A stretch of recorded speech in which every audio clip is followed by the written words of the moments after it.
What was the first thing that comes to your mind when you think about ancient Egypt? For most people, it's the Great Pyramid and Sphinx of Giza. Ancient Egyptian displays some of the most impressive and extraordinary works of art and architecture in history. So before you skip, let me start. Egypt is located in the northeastern corner of Africa within the Middle East, bordered by Syria, Nubia and Libya. The Mediterranean Sea and the countries of southern Europe are the Egypt's north, Libya to the west and the Red Sea to the east. Ancient Egyptians divides the land into two groups. Number 1, Black Land. Black land was the fertile land on the bank of River Nile which is used for growing crops. Number 2, Red Land. Red Land was the barren desert that protected Egypt on two sides. These deserts separated ancient Egypt from the neighboring countries. Without the Nile River, all of Egypt would be the desert. Most ancient Egyptian towns have been lost because they were situated in the cultivated and flooded area of the Nile Valley. Also, many temples and tombs have been survived because they were built on the high ground unaffected by Nile flood and were constructed by stone.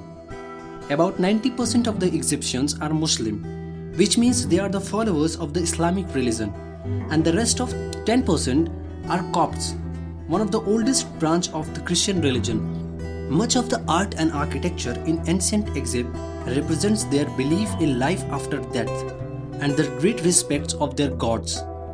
Egyptian believes the life and house of the earth is temporary, but the tombs is permanent. Our understanding of ancient Egyptian architecture is based mainly on religious monuments, massive structures with thick and sloping walls with few openings and a different method of construction used to obtain stability on mud walls and stones. Because there was very little wood available, stone and mud brick were used to construct most of the building. Mainly limestone and sandstone was generally preferred for temples, mastabas and pyramids. Pyramids and mastabas, the internal dwelling for burial dead bodies, and for temples, the traditional houses of the god. Mostly houses, royal places, temples are made up of mud brick, contain flat roof supported by walls and columns, were often covered in hieroglyphs, which is the formal writing system of ancient Egypt. It also consists pictures, post and lintel construction with flat roofs constructed of huge stone blocks supported by external walls and closely spaced columns. The ancient Egypt divides into two periods. The Old Kingdom between 2600 BC to 2300 BC. Mostly tombs, mastabas and pyramids were built. And the New Kingdom between 1500 to 1000 BC. Mostly temples were built in these periods. In between these, we found a Middle Kingdom. Without confusing more about dynasty, period and kingdom with their period and their first to rule, here are the list in detail, where Egyptian history begins with pre or early dynastic period and continues through the end of Ptolemaic dynasty. The Old Kingdom. During this kingdom, the pharaoh, who is the early leader which is considered as a god, lived in the Memphis. Memphis was one of the oldest and the capital city of ancient Egypt, located on the Mississippi River. And when pharaoh died, they were buried on a large designated graveyard called necropolis at Saqqara, a separate burial site at a distance from a city. The earliest method of buried in ancient Egypt was in the shallow pits in the desert, which dries the body and preserves them. After that, the first burial structure called mastabas were built above underground burial tombs. These structures were single-story with a flat roof and slanting walls rising 9 meters high from the ground, made up of sun-dried bricks, and later stones were also used, facing towards north and south direction. Internally, mastabas consist of three parts: a burial chamber, which is 30 feet below ground, connected through a shaft for the burial of a dead person; a sardab, which is sealed chamber with a statue of a dead person, contain a small hole allow the soul to move freely; and a chapel, the above ground structure with a small space for seating equipped with false door. Mastabas also consist a sarcophagus, where dead body was placed, and then it is packed with all the necessary things and sealed the shaft to the burial chamber. There was 150 mastabas which are found in ancient Egypt. Most famous mastabas such as Mastaba of Aha, Saqqara. These all mastabas were constructed during 1st and 3rd dynasty, and even in 3rd dynasty, evolution of pyramids also begins. Pyramids are the funeral complex for the burial of a pharaoh. King Djoser, who was the powerful pharaoh of the 3rd dynasty in the Old Kingdom, built the first step pyramid or pyramid of Djoser, made up of limestone which is 200 feet high and 6 giant steps. Burial chamber is in the north side and 92 feet down. The sardab is located on the north side.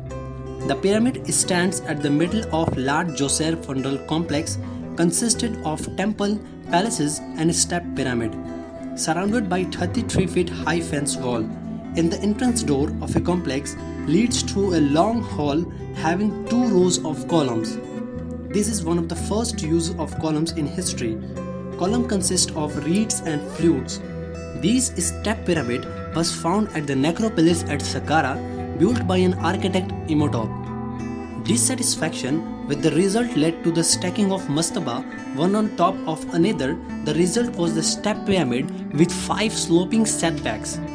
This is the intermediate step between mastaba and geometric pyramid. After the step pyramid, there were several attempts was done to make a pure geometric pyramid. Among the prominent attempts, pyramid at Medium and the 2 pyramids by SNEFRU at Djoser was built.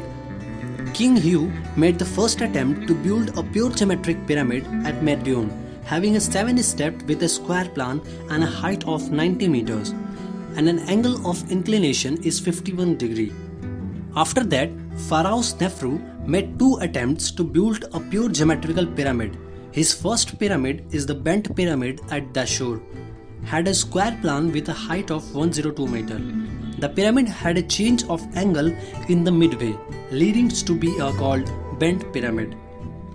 And then SNEFRU'S second pyramid, named North Pyramid or the Red Pyramid, was built at a lower slope angle of 43 degree and is therefore shorter.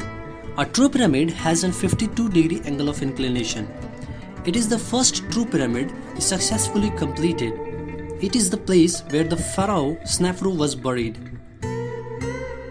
SNEFRU'S son CHEOPS started to construct 2 geometrical pyramids during his rule. This was constructed at Giza. In Giza, 3 pyramids were found. Number 1, Great Pyramid of CHEOPS or KHUFU, having 482 feet height and a plan of 760 feet square. About 2.3 million limestone blocks were used to construct this pyramid. Egyptians were highly mathematician and astronomical systems used in the pyramid of the design, which is seen in these great pyramids with an angle of inclination is about 51.5 degree, consisting of king chambers, queen chambers, grand gallery and air shaft for ventilation, consisting of false door, which is an artistic representation of a door which does not work like a real door. Number 2, Pyramid of Saffron, second largest in the center of Giza funeral complex, built by Saffron, the son of CHEOPS during his rule, which is the smallest in the Giza. Pyramid of MYKERINOS, built by MYKERINOS, son of Saffron. All these 3 pyramids are called as the Great Pyramids at Giza, which are diagonally inclined along the projection of the Great Pyramid. There is no accurate knowledge about how pyramids were constructed.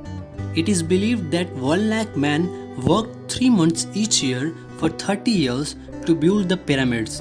They were paid in food, clothing and drinks. We discussed in another video in detail about these pyramids. The Sphinx at Giza, with the body of a lion and a head of saffron made from limestone. The reason for its construction is not clear, but a theory holds that it is produced from the leftover material. Middle and the New Kingdom. Middle Kingdom began with the pharaoh Menumhotep. During this period, practice of pyramid construction disappeared.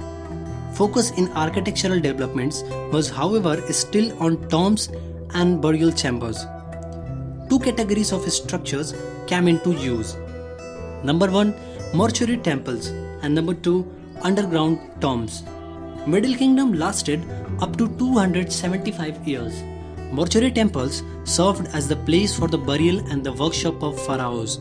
Underground tombs became popular because of the belief that they cannot be robbed.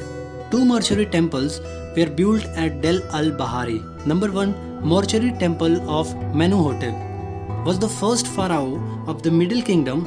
This temple is terraced at 2 levels. The upper terrace is faced with double colonnades, and at the center a small pyramid on the top. Here is the plan and some tomb detail. Number 2, mortuary temple of Hatshepsut, who was the first woman pharaoh. This mortuary temple was built 500 years after that of Mentuhotep mortuary temple, located at Del al-Bahari. The architect of her temple is believed to be Senmut. Here is some detailed plan and their elevations. Underground tombs. Two types of underground tombs were built by pharaohs and nobles during the Middle and the New Kingdom period. Number 1, rock-cut tombs. It is carved out of rocks. Many of these are found along the cliff of the river Nile. A good example of rock-cut tomb at Beni Hassan consists of colonnades, porticos, chambers and chapels. Number 2, shaft tombs. Complex series of underground corridors and rooms cut out of the mountain at Del al-Bahari. It consists of large number of rooms with a complicated arrangement to make difficult for robbers to determine where the dead person is buried. New Kingdom. The most important and the common architectural elements of the New Kingdom is cult temples, which is the house for the worship of Egyptian gods. This kingdom lasted for 500 years. During this kingdom, the capital of ancient Egypt moved from the Memphis to the Thebes. Many examples of the New Kingdom temples are found in Karnak and Luxor, which is all in Thebes. Temples in Karnak. The temples of Khon, Karnak, built by Ramses III. Khons was the god of moon and time. Measuring dimension is 230 feet by 88 feet. The columns in halls measure 23 feet high and wider, called as pylon. Royal and religious flag fly in the front of pylon. The ceiling was usually painted blue to resemble the sky with stars twinkling. In between two roofs, windows were placed to allow light to enter. Here is the plan and some sectional detail elevations. Number 2, Temple of Ammon, built by at least 16 pharaohs over a period of 1700 years. It is the largest New Kingdom temple. Each pharaoh added either a pylon, courtyard, hypostyle hall or decoration on walls. This temple has 3 pylons. Here is the plan and detailed sections. There are several other temples built during this kingdom. I will not reveal all of these. Among the important ones, Temple of Luxor, Temple of Seti, the Ramses Thebes, the Great Temple Abu Simbel. Egyptian architecture also developed several unique architectural elements, includes columns, relief, carving and writing, the obelisk and the sphinx. For more detailed and deeper study, I suggest you to prefer History of Architecture book by Sir Bannister Fletcher. I hope you enjoyed this video. If you did, make sure to hit that thumbs up and subscribe button before you leave. This is Roshan Kumar. Thank you for watching this video.